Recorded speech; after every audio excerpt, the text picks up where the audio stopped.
Hello అందరూ ఎలా ఉన్నారు? నేను నా సండే రొటీన్ని మీతో షేర్ చేసుకుంటున్నాను. సండే 8 AM అయితే నేను కల్ట్‌కి వచ్చేసాను జుంబా డాన్స్ క్లాస్ కోసం అనేసి.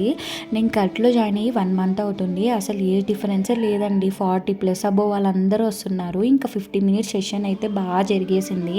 ఇంకైతే ఇంటికైతే వెళ్తున్నాను. ఇంకా మార్నింగ్ బ్రేక్‌ఫాస్ట్‌కి మా ఆయన అయితే ఎగ్ అండ్ చికెన్ కీమా అయితే చేయమని చెప్పాడు. దానికైతే ప్రిపరేషన్ చేస్తున్నాను. ఇంకా 9 అయింది కదా! సో బ్రేక్‌ఫాస్ట్ చేసి ఫ్రెష్ అయిదాంలే అనేసి అయితే బ్రేక్‌ఫాస్ట్ చేశాను. కీమా అయితే ఫస్ట్ టైం చేస్తున్నాను. కొవ్వా వచ్చినట్టు వచ్చింది. టేస్ట్ అయితే వేరే లెవెల్, అసలు ఇల్లంతా గుమాయిస్తుంది. ఇంకా బాగా అలా దోశ వేసేసుకొని కీమా స్ప్రెడ్ చేసుకొని తింటుంటే వేరే లెవెల్ అనుకోండి. మీరు ట్రై చేయండి. దోశలోకి ఇలా చికెన్ కీమా చాలా బాగుంది.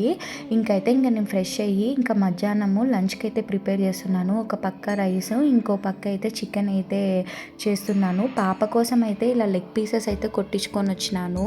అదైతే ఇంకా బాగా తినేస్తుంది. కారం లేకుండా చేస్తే పీసు మెత్తగా ఉడికిందంటే పాప బాగా తినేస్తుంది. మేము బయటికి వెళ్ళేది ఉంది. సో తినేసి ఇంకా నేను విష్ణు మధ్యాహ్నం అయితే బయటికి అయితే వెళ్తున్నాము. అస్సలు మధ్యాహ్నము ఎండలైతే విపరీతంగా ఉంది బెంగళూరులో. పొద్దున వాన, మధ్యాహ్నం భయంకరంగా అయితే ఎండ ఉంది. ఇంకా నాకు దారిలో అయితే ఈ బుజ్జి కుక్క పిల్ల బలగా కనిపించింది. సీజు అంటాం కదా, అస్సలు ఎంత బాగుందో. వీడియో తీద్దామంటే అస్సలు మిస్ అయిపోయినాడు అతను.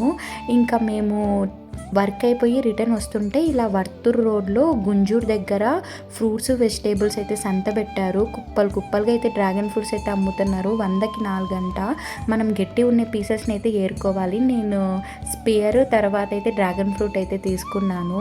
ఇంకా మధ్యాహ్నం అంతగా హెవీగా మసాలా తిన్నాం కదా, మొసంబీ జ్యూస్ అయితే తాగుతున్నాము. ఇంకా తాగేసి అయితే ఇంటికైతే స్టార్ట్ అయిపోయాం. వీడియో కానీ నచ్చితే లైక్ చేయండి.